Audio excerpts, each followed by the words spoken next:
బాపట్ల జిల్లా వేమూరు నియోజకవర్గం వేమూరు మండలం జంపని కొల్లూరు మండలం కొల్లూరు గ్రామంలో ధాన్యం కొనుగోలు కేంద్రాలను పరిశీలించిన మంత్రి గొట్టిపాటి రవికుమార్, మంత్రి పార్థసారథి, వేమూరు శాసనసభ్యులు నక్కా ఆనందబాబు పరిశీలించారు. మంత్రి పార్థసారథి మాట్లాడుతూ గత వైసీపీ ప్రభుత్వంలో ధాన్యం కొనుగోలు చేసిన 6-7 నెలలకు కూడా డబ్బులు పడతాయో లేదో తెలిసేది కాదు. వాళ్ళ పార్టీ నాయకులు బ్రోకర్లు అవుతారేమో, రైతులను మోసం చేసేవారని తెలిపారు.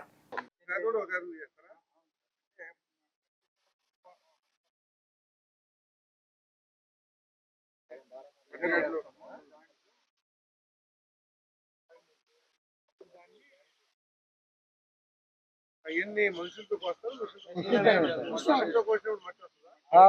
పడ్డప్పుడు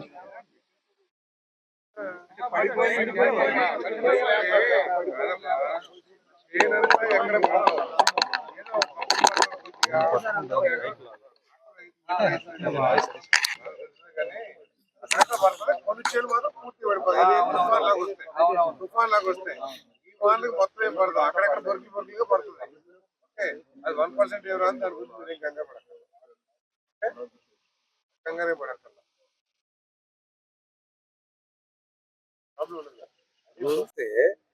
గతంలో ఏం జరిగింది అనేది మేం చెప్పక్కర్లా, అది రాజకీయంగా చెప్పినట్టుంటది. ఈ రాష్ట్రంలో ప్రతి ఒక్కరికి కూడా తెలుసు రాజ్యాంగం ఏ విధంగా ఎన్ని పాదాల మీద నడిచింది గతంలో. కాబట్టి ఆయన మాట్లాడదాం, ఆయన చేసుకోమనండి. ప్రజలు పోరు చేసినంత మాత్రం, రోడ్డు మీదకి వచ్చినంత మాత్రాన ఆయన ఏదో ఇచ్చేస్తారనుకుంటే అది ఆయన అమాయకత్వం తప్పితే ప్రజలకు తెలుసు. గతంలో కూడా వై నాట్ 175 చేశారు, ఆఖరికి ఏం చేశారు? సో కాబట్టి ప్రజలు చాలా విజ్ఞులు. ప్రభుత్వంలో ఉన్న కష్టాలు, ప్రభుత్వానికి నువ్వు చేసిన నష్టాలు అన్నిటి గురించి ప్రజలకు అవగాహన ఉంది. నువ్వు రోడ్డు మీదకి వచ్చినా కూడా ఏం పర్లేదు, నీలాగా మేమేమి నీ యాత్రను ఆపము. మీకు చక్కగా మీరు యాత్ర చేసుకోండి. ప్రజలు దైవ సమ్మానులు వాళ్ళు చక్కగా నిర్ణయించుకోగలరు.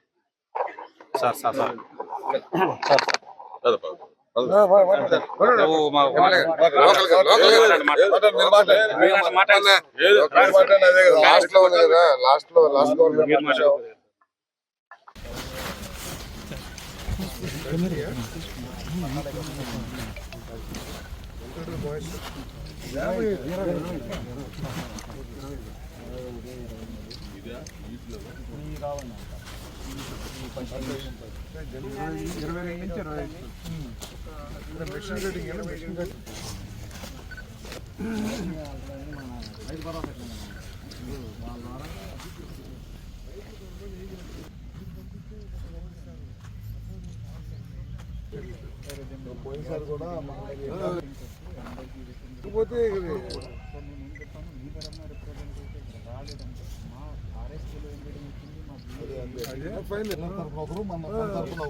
వీళ్ళిద్దరు కలిసి ఒకే దాన్ని రాయాలి.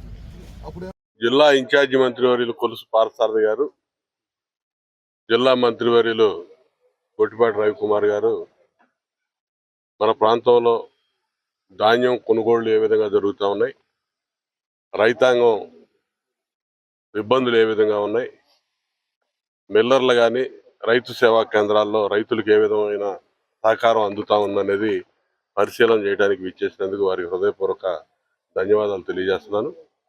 ముఖ్యంగా డెల్టాలో దాదాపు సుమారు 1,00,000 ఎకరాల వేమూరు నియోజకవర్గంలో వరి సాగు అవుతా ఉంది.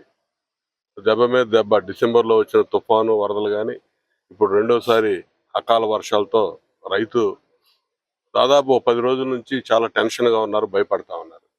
ప్రభుత్వం చంద్రబాబు నాయుడు గారి నేతృత్వంలో కూటమి ప్రభుత్వం పూర్తి స్థాయి భరోసా ఇచ్చి ధైర్యంగా ఉండండి, మేమున్నాం, ఈ ప్రభుత్వం ఉంది, మిమ్మల్ని అన్ని విధాలుగా ఆదుకుంటామని చెప్పి హామీ ఇచ్చిన విధంగానే ఈరోజు వరి ధాన్యం కొనుగోలు కూడా జరుగుతూ ఉన్నాయి. ఖచ్చితంగా ఎటువంటి ఇబ్బంది లేదు, నష్టం రాదు. గత 5 సంవత్సరాలు మనం చూసాం. ఇందాక మంత్రి గారు పార్థసారథి గారు చెప్పినట్టుగా ఈరోజు ప్యాడీ ప్రొక్యూర్మెంట్ జరిగితే 2 నెలలకో 3 నెలలకో 6 నెలలకో డబ్బులు వచ్చినాయో లేదో కూడా తెలియనటువంటి పరిస్థితి. వాళ్ళ పార్టీ కింద స్థాయి గల్లీ నాయకులందరూ కూడా బ్రోకర్ల అవతారం ఎత్తి రైతును దోచుకున్నారు. ఈ రోజు నా దోపిడీ లేదు, ఎటువంటి దిగులు విచారం చెందాల్సిన అవసరం లేదు. రైతు అన్ని విధాలుగా కింద స్థాయి నుంచి కళ్ళాల్లో ధాన్యం ఉన్న కాడ నుంచి, రైతు సేవా కేంద్రంకి వెళ్ళిన కాడ నుంచి, మిల్లర్ దగ్గరికి వెళ్ళిన కాడ నుంచి, మిల్లర్లు చేస్తున్నటువంటి చిన్న చిన్న అవకతవకలు కూడా ఖచ్చితంగా అధికారులకు మంత్రి గారు ఆదేశాలు ఇచ్చాడు. అవన్నీ కూడా సరిచేస్తాం. ఖచ్చితంగా ఎటువంటి ఇబ్బంది లేకుండా పూర్తిగా ప్రతి గింజ కూడా చివరి గింజ దాకా కొనుగోలు చేస్తాం. కొనుగోలు చేసిన వెంటనే డబ్బులు పడే ఏర్పాట్లు కూడా ప్రభుత్వం చేసింది. కాబట్టి అందరూ కూడా ధైర్యంగా ఉండమని చెప్పి నేను ఈ సందర్భంగా వివరిస్తా ఉన్నాను.